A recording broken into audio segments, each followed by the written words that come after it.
Hey, everybody, we're back. It's WAFB 9 News Alert at 4, and Chef John Foles and Chef Jana Bio got a great dish for this weekend. We have the parade coming up this weekend. It is St. Patrick's Day on Sunday. Corned beef and cabbage, y'all. Corned beef and cabbage, just a famous dish.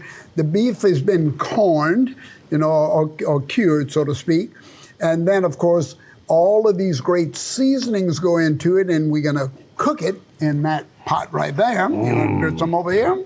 Okay. You got goodness. Okay, you want to slide something in there, John? I suppose. Look at that. You got to cook that corn. You see that corned beef is to cook in that sauce there, when I just put all of that in.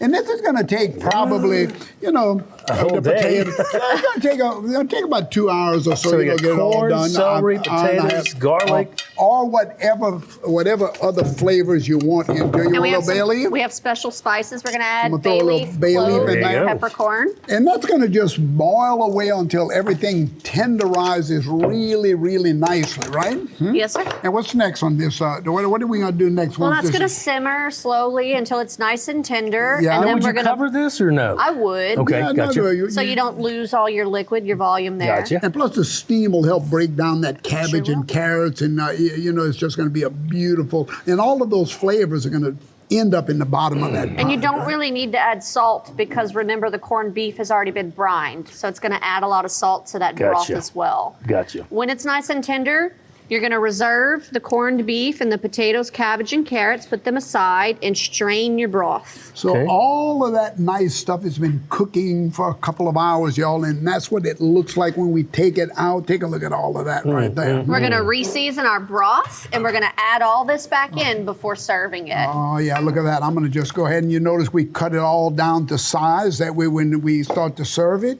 it's easy to pull on out of there, right? Right. I'm going to add a little bit more seasoning to it. So that's either brisket or round? Traditionally. Okay, gotcha, Yeah. good. Fantastic. Give me a little, Smells great. One of those little spoons over there. Yes, sir. Just any one. I like to do this. Okay, y'all, I'm going to just stir this around and get ready for it.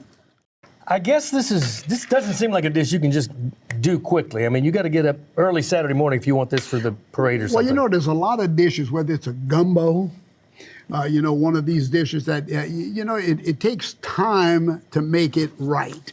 And corned beef and cabbage or any of these kind of dishes require a long period of time. And in that cooking, flavor develops, right? Absolutely. Is that what you teach? How do you teach that at culinary school? I mean, Well, I teach a international class all about France, and one of the dishes we make is pot au fouet. Yeah. And that's one of those low, slow, braised, delicate flavors that you have to give lots of time in order to Oh, I love develop. a good pot au fouet. and preparing the mayor used to always say, the longer it cooks, the better it is. And that's what it looks like when it's all said and done right there. Look at that. All of that meat and vegetables. And lock the screen door, y'all. Be safe this weekend. We'll see you next week.